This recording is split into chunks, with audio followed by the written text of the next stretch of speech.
Welcome to Often Pacing on Tab Radio Racing and Sport.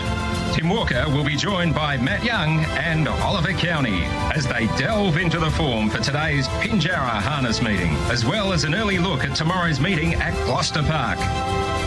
We are Often Pacing. Very good morning, everybody. Welcome along to Often Pacing for another week. Great to be back with you after a couple of weeks of attending to Gloucester Park on Mondays. We've got a very busy program on the way today. We've got Ollie Cownie and Glen Moore's actually going to jump in the big shoes of Matt Young this morning to take us through the last couple of days here in the West and a look ahead to the next 48 hours or so. And then later on this morning, we're going to have a chat to Tim Gossage as we build up to W Night here in the West. Of course, Tim will be hosting the event that is here at Gloucester Park, and on that night, of course, we've got the $225,000 Westbred Classics for the 2-year-old Colts and Geldings, and also the 2-year-old fillies, as well as a pair of $100,000 races for the Colts and Geldings and fillies in the 3-year-old category. So, of course, on that night, there is a function in the Radiant Oro room, and we'll be able to have a chat to Tim about that and also his involvement in harness racing, which no doubt you would have read and heard about over the last couple of months. So looking forward to catching up with him. But let's not keep Ollie and Glen waiting any longer. Ollie, a very good morning to you once more. Good morning again, Tim. And Glen Moore with us as well. Good morning to you, Glen. Yeah, good morning, boys. Good morning, listeners. Yeah, we had a big night at Gloucester Park Friday night with a couple of turn-ups for the books, I guess. What are the odds? And Hampshire, we expected them to lead, and speed maps are everything, aren't they? And they both got crossed and upset the apple cart for those two horses, two favourites. All right, well, let's start with our feature event, the Higgins Memorial on Friday night. Ollie, we'll get your thoughts firstly before we get Glen's thoughts, and the performance here of Sorridere out in front, able to beat What Are the Odds? How did you come away from this? It really has gone to another level this time in Sorridere. It was all map-based, as Glenn mentioned. Him ending up going around at nearly $10, which was pretty crazy. I think the worst run he could have gotten was maybe in the 1-1, but he's ended up finding the lead after 100 metres. Gee, he looked awful hard to beat from there. And What Are the Odds probably looked in a bit of trouble as soon as he got across. So they were both fantastic efforts, Sorridere and What Are the Odds, and they look nice horses going forward. A real eye-catcher in third, high price, flashing into third, and Vegas Strip battled on well into fourth after facing the breeze there. It was a really good race, and it's a great series to John Higgins. Certainly is, and you get to see the three heats, and it obviously culminated on Friday night for $50,000, and some of these horses getting the chance to run for some decent prize money. Glenn, how did you view the main race on the night? Yeah, well, very much the same. There was a slight query about Sorridere, Vegas Strip coming across early. Aidan DeCampo, listening to the pre-race interviews, indicated that he was going to have a look, and if he could get a half length, he'd probably go on with it, but he wasn't overly confident about getting past What Are the Odds. The interesting thing about What Are the Odds was that it was hung out quite badly in the run-up to the gate, got on one rein a little bit, which inconvenienced the horse, I think, in getting it. Trent Wheeler can ask him later about it, but it was definitely on one rein. It was in the stewards report as well. And it'll be interesting to see if Belly does anything with that in terms of gear changes in future, just to get him going in a straight line. Speaking to Greg Bond yesterday, and there's a little bit to work through with what he had to say. You'll be able to read more about that on the Racing WA website later on this morning. He said he was happy enough with Vegas Strip's first look out of 3-year-old company, and maybe would have liked to have seen him finish a little bit closer, but all things considered, coming away with a fourth placing there on Friday night in the feature.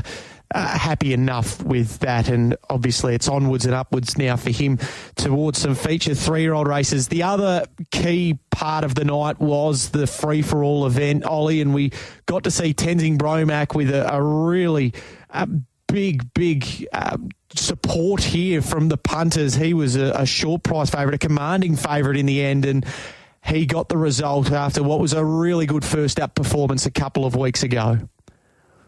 I think given what's ahead for Never Ending, it was probably always likely that he was going to be back in the run in the early stages, and Tenzing Bromack was the one that was going to push on and potentially find the breeze, but he's ended up finding the front. And I think once he did find the front, that was pretty much the race over for Never Ending, who was really an eye-catcher into second. He flew into second and was a super effort, but he just got shuffled far too far back in the run. A few horses went forward, and he ended up just too far back, but fantastic effort, and he looks right on track for that Eureka bid in September. Yeah, he certainly does. Glenn, how did you view the free-for-all? Yeah, well, again, the interviews, Tim, with you, Justin Prentice painted the picture that he wasn't going to be super aggressive in the early stages, and he was going to drive Never Ending from the sit. And probably was a reasonable warning to the punters that it was going to be hard for Never Ending to win.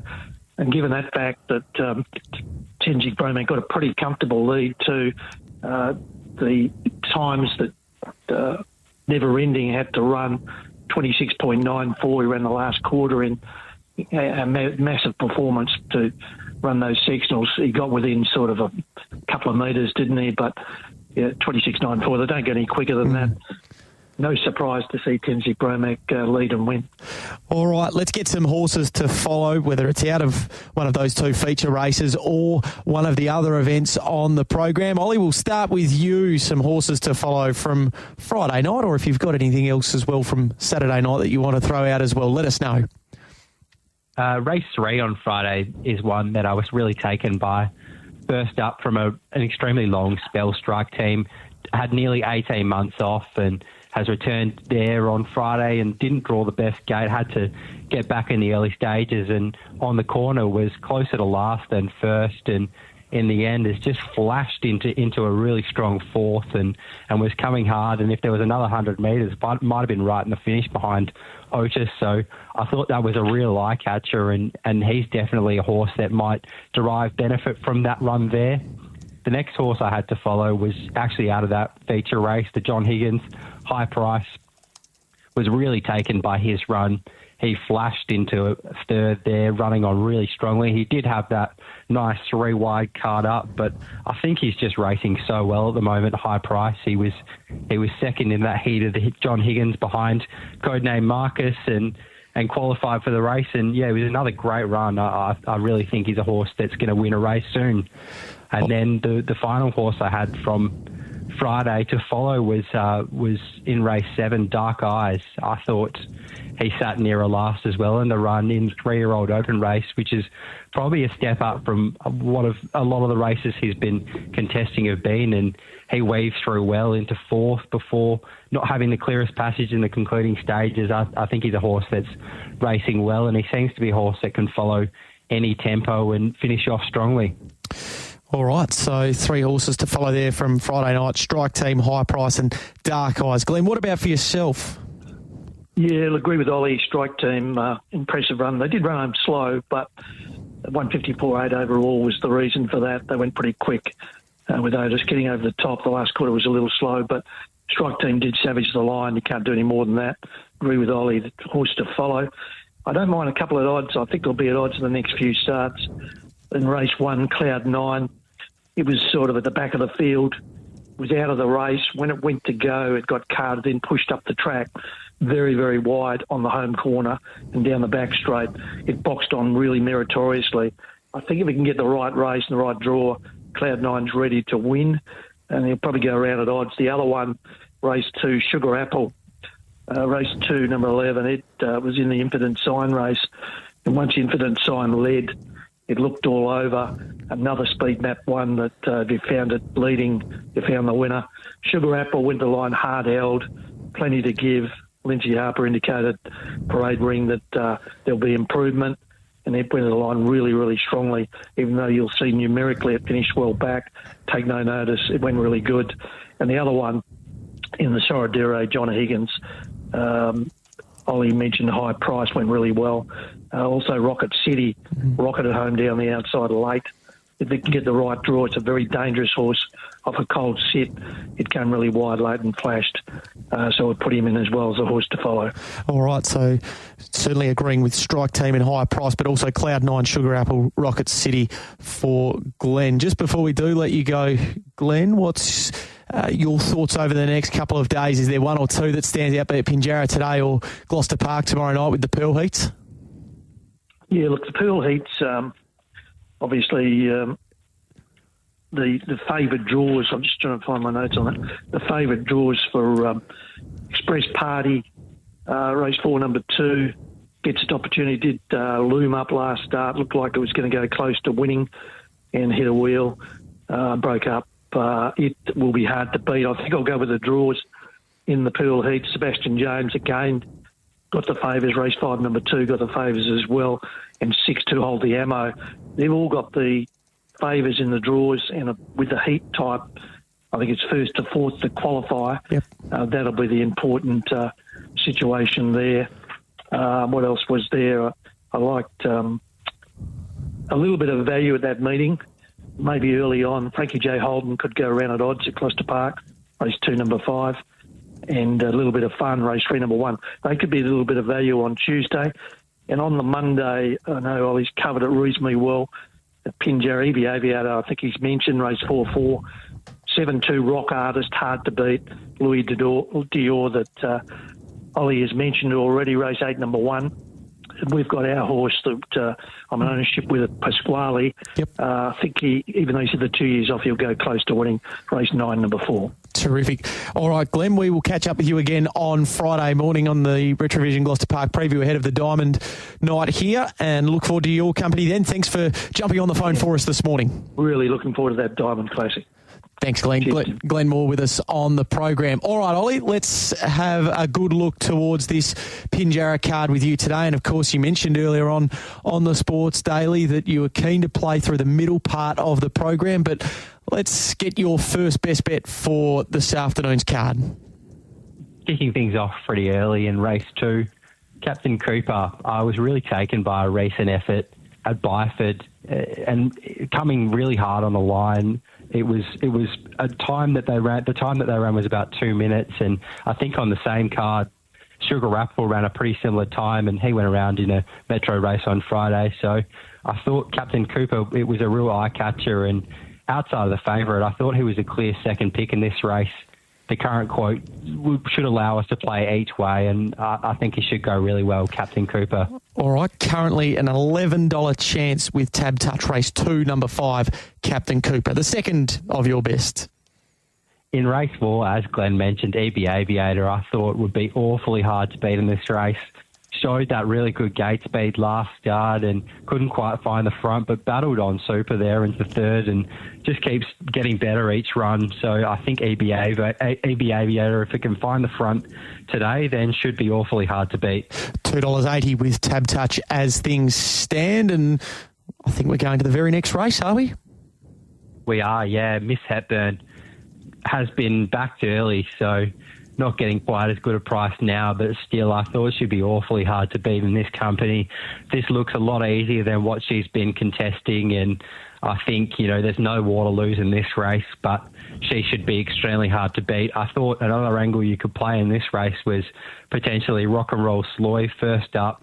She'll get that great leaders back run and could be a really good place chance in that race. So I think Miss Hepburn and win. You can play the exotics or play Rock and Roll Sloy to place around her as well. All right, so today that is race 2, number 5, Captain Cooper, race 4, number 4, EV Aviator, race 5, number 1, Miss Hepburn, and the watch on Rock and Roll Sloy perhaps on the each-way basis in race number 5. Okay, let's move along to tomorrow night. So we've got the heats of the Pearl through the middle part of the program.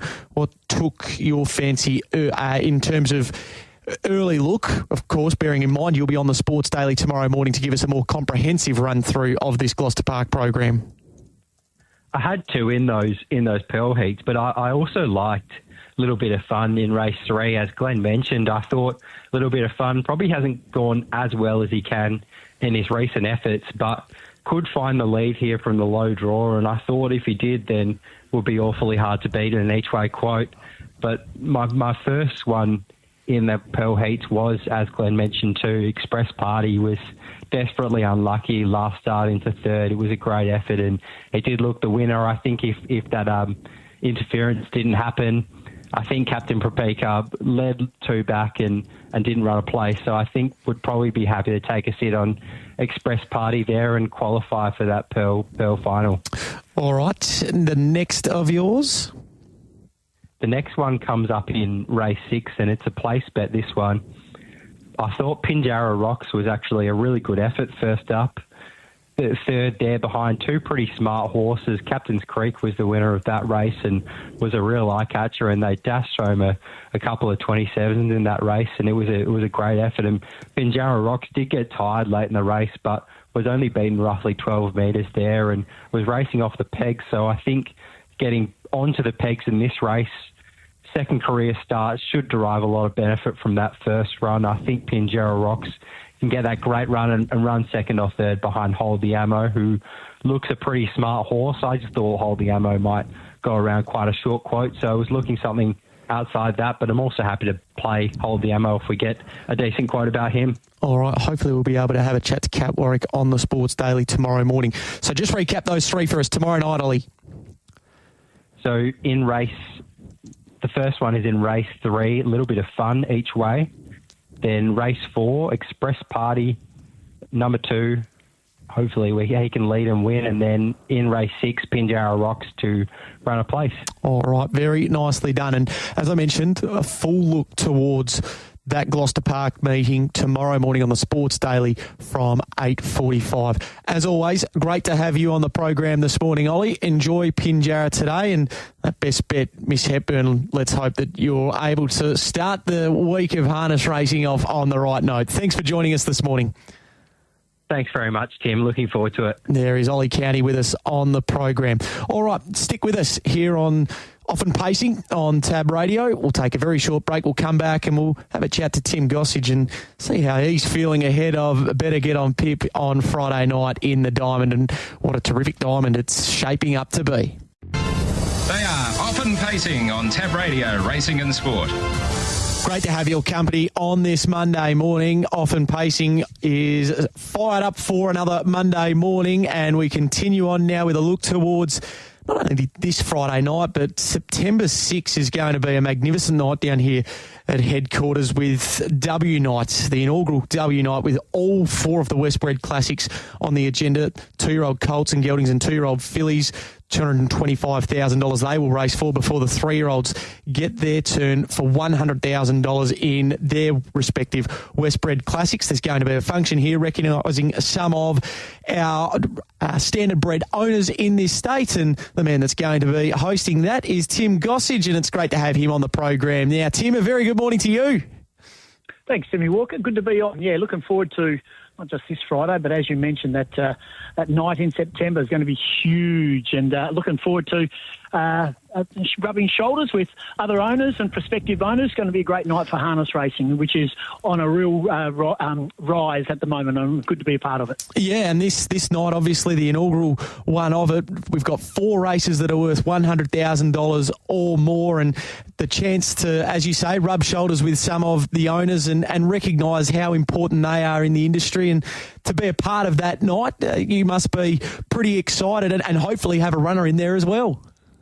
Yeah, well, that's the plan. And my sort of journey in harness racing has been a long time in regards to being involved for numerous years as either a journo or a tipster, a trials caller or whatever it may be. But I'm getting a real buzz out of the ownership. And this has all come about by being involved with Cody Charles and the team down there, of course, with his breeding establishment on the day where we do showcase his yearlings and the like.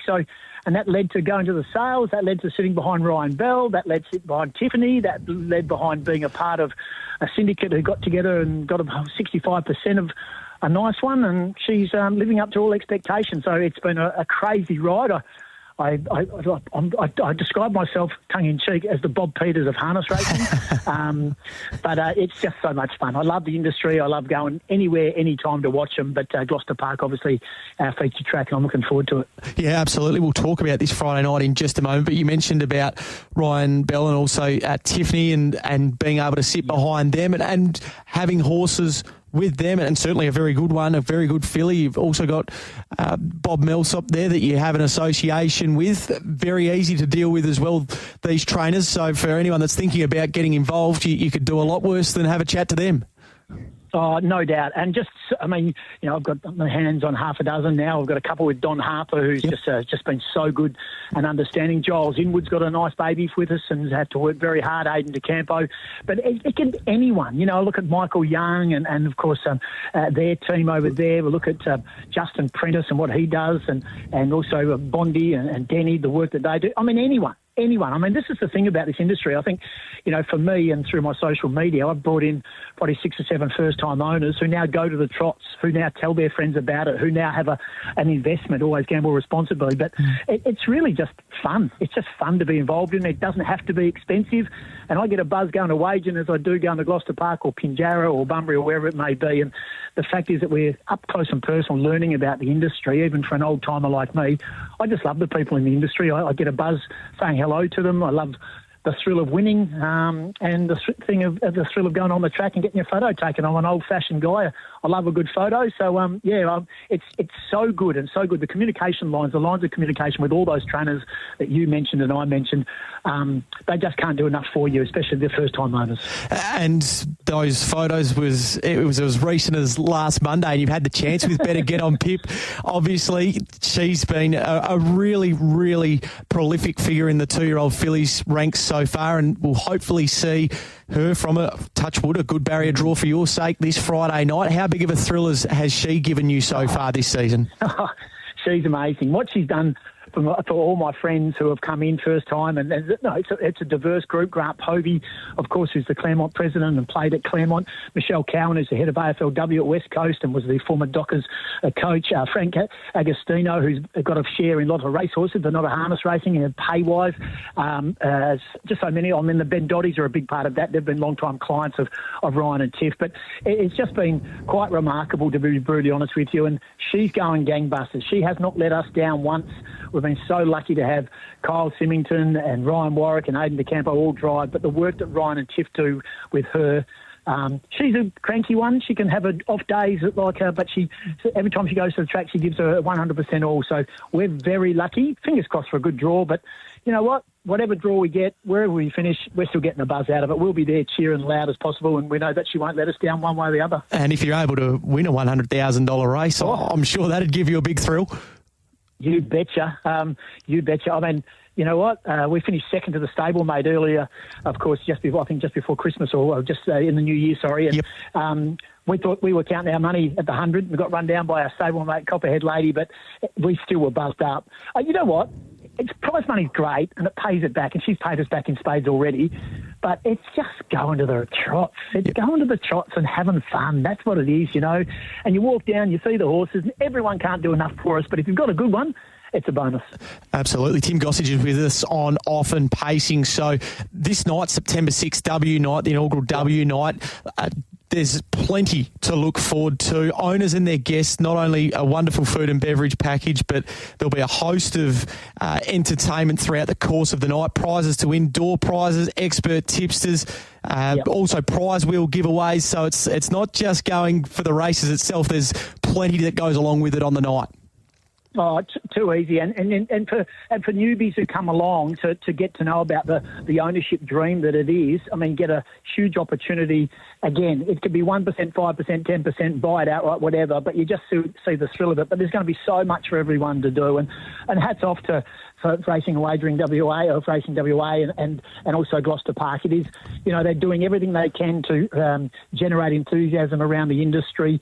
The industry is you know, on the track, is flying. Got to get people through the gates off the track, and I know they're doing everything they can, and this is just not a part of it. And I'm absolutely honoured, to be brutally honest, to be involved. You know, I thought my star had waned enough. I just had to sort of go and just drive it through social media. But it's good to be asked, and I'm looking forward to putting something back into the industry that has given so much to me and my family, in particular my wife, who loves the horse as well. I buy them, she pats them. That's how we do. That's how we get. That's how we operate as a couple. It sounds like the perfect setup. Now, Racing WA. The other part is that they have subsidised tickets for these events. $50 for owners, which is almost $100 off, and $65 for guests. So it is very, very affordable to get along, and it sets up what's going to be a wonderful couple of months of racing when you consider the 3-year-old features will follow on from that. We'll have a golden slipper as well for the 2-year-olds, and who knows, hopefully this time in 12 months with a horse like Better Get On Pip, she could be having a couple of cracks at this night, and then a WA Oaks as well down the track. So there's plenty to look forward to. It's not just in the 2-year-old